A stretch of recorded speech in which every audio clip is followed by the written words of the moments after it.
Уважаемые депутаты, уважаемые присутствующие, вашему вниманию предлагается законопроект Республики Коми об оленеводстве во втором чтении.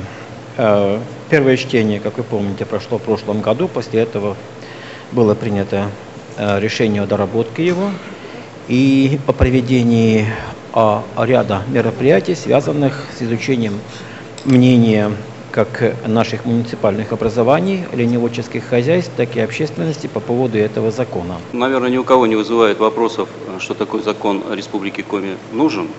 Тем не менее, вот передо мной открытое обращение от общества Изватас, вы, наверное, с ним знакомы. Значит, не вдаваясь в исторический экскурс, тут очень много всего написано. Авторы приходят к выводу, что без оленеводства не было бы и коми-ижемцев.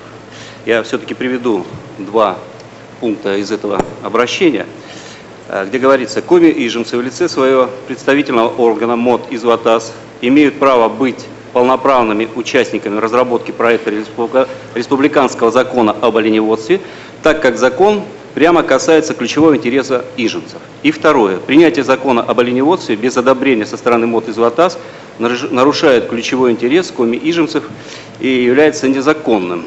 Естественно, громкие слова. Я связался с Николаем Рочевым, это председатель МОД Изватас, чтобы уточнить у него. Действительно, он мне подтвердил, что их предложения, их поправки, их более 17 от Изватас и 11 от СПК «Оленевод» не были учтены в данном законе, с ними он не прорабатывался. Более того, на их поправки не было аргументированного письменного отказа. Поэтому вопрос такой: как вы можете это прокомментировать? Комментарии могут быть самые разные, могут обстоятельные. Я постараюсь ответить достаточно коротко. Насчет законным, незаконным принятия закона Республики Коми в Государственном Совете, я думаю, что не требует комментариев.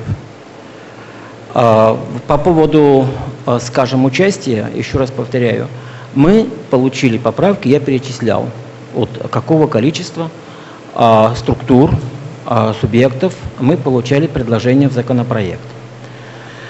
Да, многие поправки не были учтены, потому что поправки касались, скажем так, сферы деятельности федеральных структур или муниципальных органов власти, что не может быть отражено в законе в Республике Коми. Поправки касались, если говорить о поправках, предлагаемых МОД Изватас, они конкретных цифровых данных в отношении некоторых специальностей и некоторых видов деятельности по мерам социальной поддержки.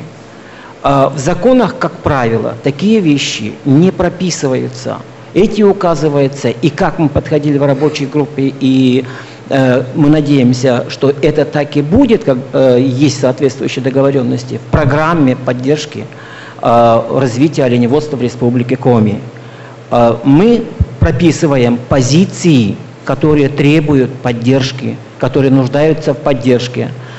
В зависимости от финансовых ресурсов, которые будут у республики, будут приняты соответствующие размеры.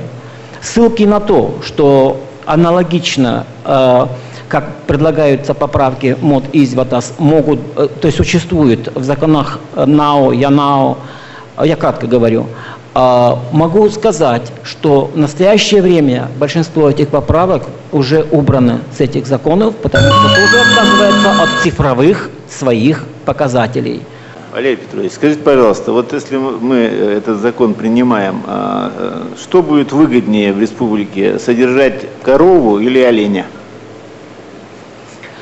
Я думаю, что вопрос Сергей Михайлович некорректный, потому что на юге Республики Коми оленей вряд ли когда-нибудь будут содержать, немножко не те условия, а коров за полярным кругом не будут содержать, это совершенно точно.